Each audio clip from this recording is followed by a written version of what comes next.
जय हिंद।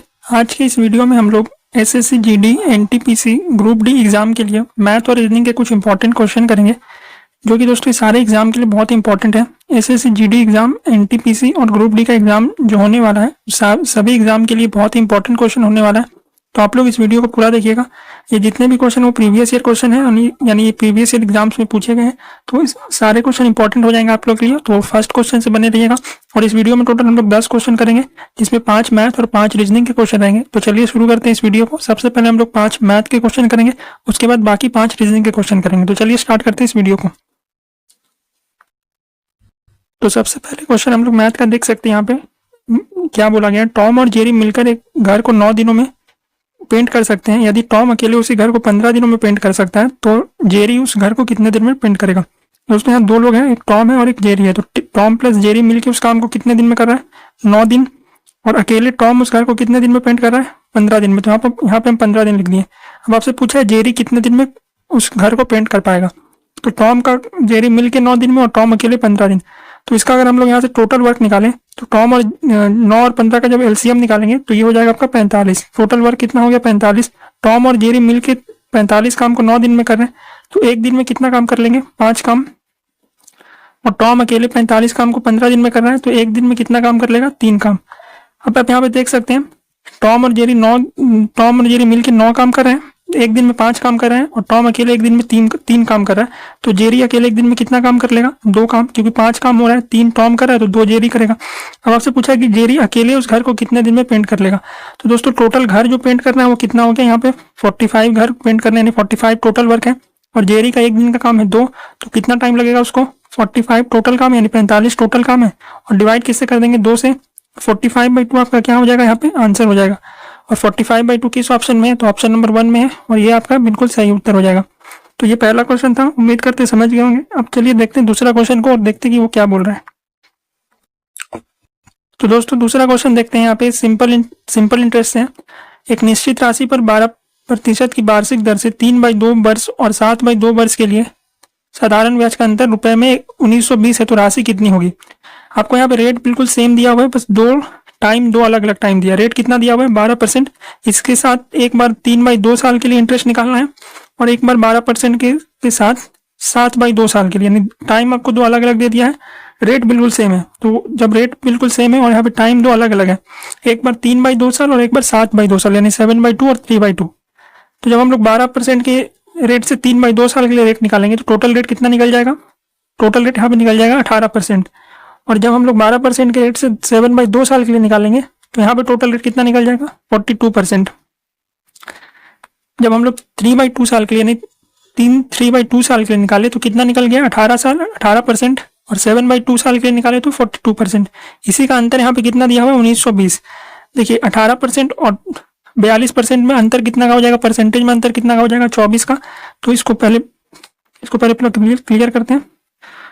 देखिए टोटल 24% का डिफरेंस परसेंटेज में हो गया। 24% का परसेंटेज में डिफरेंस, और रियल में डिफरेंस कितना है, 1920। अब आपसे पूछा है रियल में डिफरेंस कितना, 1920। अब आपसे पूछा है कि राशि कितने थे। तो राशि हमेशा 100% होगा, यानी प्रिंसिपल हमेशा 100% होता है। तो 24% का वैल्यू अगर 1920 है, तो 100% का वैल्यू कितना होगा। इसको अगर हम लोग काटेंगे या फिर मल्टीप्लाई करके भी देखेंगे, तो ये इसका 8 गुना है 24 का, यानी 80 गुना हो जाएगा ये। तो अगर ये इसका 80 गुना है, तो 100 का भी 80 गुना कितना हो जाएगा, 8000। और 8000 किस ऑप्शन में, ऑप्शन नंबर 3 में, और ऑप्शन नंबर 3 बिल्कुल सही हो जाएगा। तो ये सेकंड क्वेश्चन था सिंपल इंटरेस्ट से। अब थर्ड क्वेश्चन देखते हैं और उसको सॉल्व करते हैं। तीसरा क्वेश्चन देखते हैं। तीसरा क्वेश्चन यहाँ पे क्या बोला है, एक घनाकार कमरे में रखी जाने वाली सबसे लंबी छड़ की लंबाई 8√3 सेंटीमीटर है, तो घन का आयतन कितना होगा। दोस्तों ये क्यूब का क्वेश्चन है, CUB क्यूब। और आपको यहाँ पे क्यूब का डायगोनल का फॉर्मूला याद करना पड़ेगा। तो क्यूब का डायगोनल का फॉर्मूला होता है A√3, और इसका डायगोनल दिया हुआ कितना है, 8√3 दिया हुआ है, और इसका फॉर्मूला क्या होता है, A√3। अब यहाँ से आप देख सकते हैं ये √3 से √3 कट जाएगा यहाँ से, ये √3 से ये √3 कट गया, और ए का वैल्यू कितना आ गया, 8 आ गया। और आपसे पूछा है इसका आयतन कितना होगा, वॉल्यूम। तो वॉल्यूम क्या होता है दोस्तों, क्यूब का ए क्यूब होता है, यानी 8 जो आया उसका हम लोग को क्यूब कर देना है। ए क्यूब होता है तो 8 का क्यूब कितना हो जाएगा, 512, और 512 ऑप्शन नंबर 3 में, और ऑप्शन नंबर 3 इस क्वेश्चन का सही हो जाएगा। ये 8√3 जो दिया हुआ था, सबसे लंबी छड़ जो बोला के रखने के लिए, तो सबसे लंबी छड़ जो रखेंगे तो ये डायगोनल दिया हुआ है, और डायगोनल का फॉर्मूला होता है a√3 का वैल्यू दिया हुआ है 8√3, तो √3 से √3 कट गया और a का वैल्यू आ गया 8। अब वॉल्यूम निकालने बोला तो वॉल्यूम होता है ए क्यूब करेंगे तो 8 का क्यूब कर देंगे तो 512, और 512 ऑप्शन नंबर सी में, और ऑप्शन नंबर सी सही हो जाएगा। अब देखते हैं चौथा क्वेश्चन मैथ का, और देखते हैं वो कैसा है और उसको सॉल्व करते हैं। तो दोस्तों चौथा क्वेश्चन यहाँ पे देखिए, एक संख्या को 28% बढ़ाने पर परिणाम 320 प्राप्त होता है, तो संख्या ज्ञात कीजिए। दोस्तों सबसे पहले संख्या अपने आप में 100 होता है, अगर इसको हम लोग 28% इंक्रीज कर देंगे, 28% बढ़ा देंगे तो ये कितना हो जाएगा, 128। और दोस्तों 128% का वैल्यू कितना दे दिया है, 320, तो 128% का वैल्यू अगर 320 है तो 100% का वैल्यू कितना हो जाएगा। तो इसको अगर हम लोग अभी काटते हैं, देखिए इसको काट के हम लोग अभी सॉल्व करेंगे, तो 320 इंटू 100/128। तो सबसे पहले अगर 4 से काटते हैं तो ये 80 बार में कटेगा, और 4 से काटते हैं तो ये 32 बार में, 8 से काटते हैं तो ये 10 बार में कट जाएगा, और 8 से 4 बार में, 4 से 100 25 बार में, 25 इंटू 10 करेंगे तो 250, और 250 ऑप्शन नंबर 1 में है, और ऑप्शन नंबर 1 इस क्वेश्चन का सही हो जाएगा। संख्या को बढ़ाना मतलब 100 से 28 बढ़ा दिया, यानी 128 हो गया, और आपको पूछा कि संख्या याद कीजिए, तो संख्या अपने आप में ऑटोमेटिक 100 हो जाता है। तो अगर 128 का वैल्यू 320 है तो 100 का वैल्यू कितना हो जाएगा, तो कैलकुलेट करके 250 निकल गया।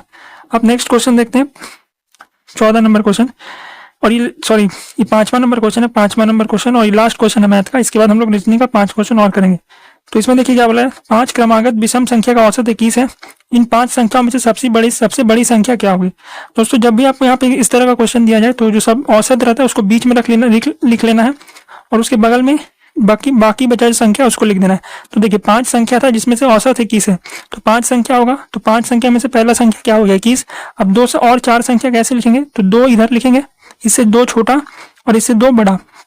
अब ये विषम संख्या है, तो हम लोग देखेंगे कि 21 के पहले विषम संख्या क्या आता है। तो 21 के पहले जो विषम संख्या आएगा 20 तो नहीं होगा, 19 होगा, तो 19 हो जाएगा। एक संख्या यहाँ पे 19 हो गया, और इसके बाद 19 के पहले जो एक विषम संख्या आएगा वो क्या हो जाएगा, 17। ये 2 छोटा हो गया। अब 21 के बाद देखते हैं, तो 21 के बाद जो अगला विषम संख्या होगा वो 23 हो जाएगा, और 23 के बाद जो अगला विषम संख्या हो जाएगा वो 25 हो जाएगा। अब आपसे पूछा है कि सबसे बड़ी संख्या कौन सी है, तो सबसे बड़ी संख्या इसमें 25 है, और 25 किस ऑप्शन में, ऑप्शन नंबर 3, और ऑप्शन नंबर 3 बिल्कुल सही हो जाएगा। तो ये दोस्तों टोटल मैथ का 5 क्वेश्चन था। अब हम लोग इसी वीडियो में रीजनिंग के भी 5 क्वेश्चन करते हैं और उसको सॉल्व करते हैं।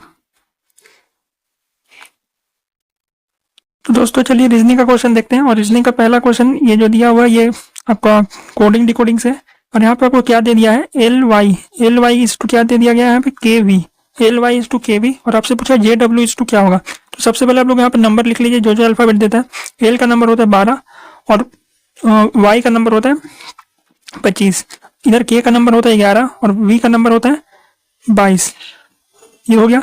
अब यहाँ पे आप देख सकते हैं, इसको थोड़ा सा गैप करके लिखते हैं। देखिए यहाँ पे एल हो गया, यहाँ पे वी, और यहाँ पे डॉट देके क्या लिखा हुआ है, के और वी। तो यहाँ पे वाई है, एल वाई के वी। एल का नंबर 12, वाई का नंबर 25, के का नंबर 11, और वी का नंबर 22।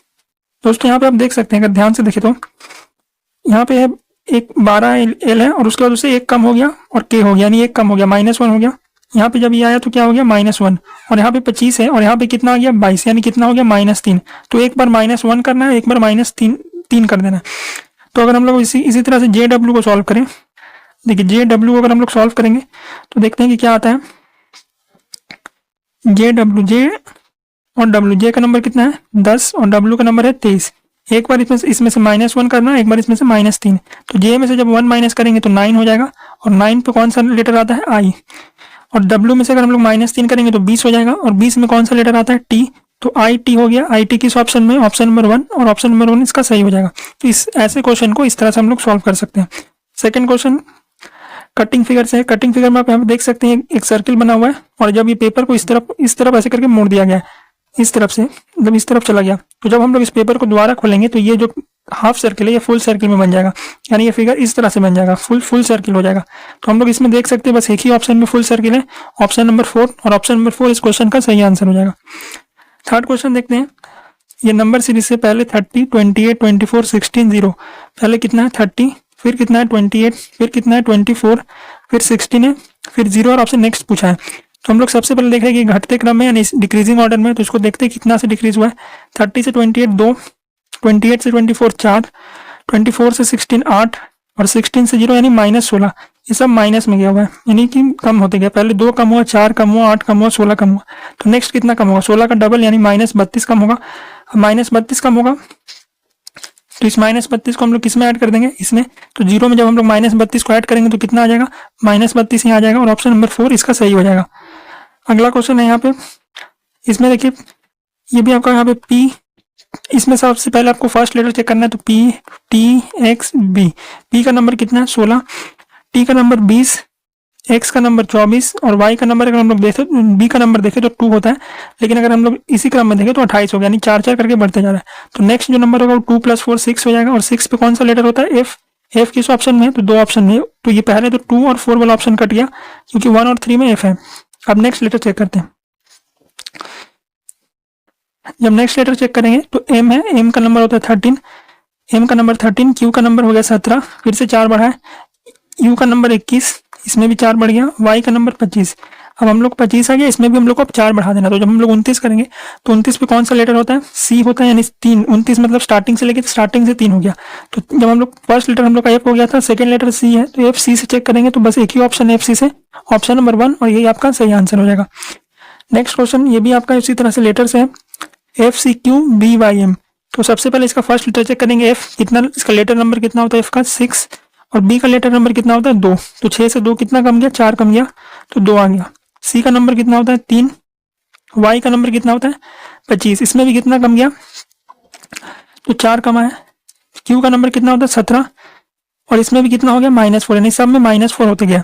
तो आपको इसमें से पता करना है कि कौन सा बिल्कुल सही क्रम में लगाया गया जिसमें -4 का ऑप्शन है, मतलब -4 किया गया सब में। तो उसको ऑप्शन को चेक करते हैं। ऑप्शन में सबसे पहले P है, तो P तो 16 होता है, और L कितना होता है 11, यानी यहाँ पे -5 हो गया, तो ये ऑप्शन नहीं होगा। Z का नंबर कितना होता है 26, O का नंबर होता है 15, यानी -11 हो गया, यहाँ भी नहीं होगा। W का नंबर 23, फिक्स का ये W का नंबर 23 होता है, और ये तो बहुत, ये भी नहीं होगा, ऑप्शन नंबर 4 हो जाएगा। A का नंबर होता है 27, उसमें से अगर हम लोग -4 करेंगे तो 23 आएगा, और 23 में आपका W होता है। फर्स्ट लेटर इसका मैच कर गया, और इसको ही हम लोग रहने देंगे, बाकी आगे हम लोग चेक इसको नहीं करेंगे। तो दोस्तों अब इस वीडियो में बस इतना ही, अब मिलते हैं नेक्स्ट वीडियो में। तब तक एक और वीडियो होगा जिसमें से हम लोग ऐसा ही मैथ और रीजनिंग अलग क्वेश्चंस करेंगे, प्रीवियस ईयर क्वेश्चन ही, बाकी जितने भी एग्जाम हुए अभी तक उस सबके। तो तब तक के लिए thank you, best of luck और जय हिंद।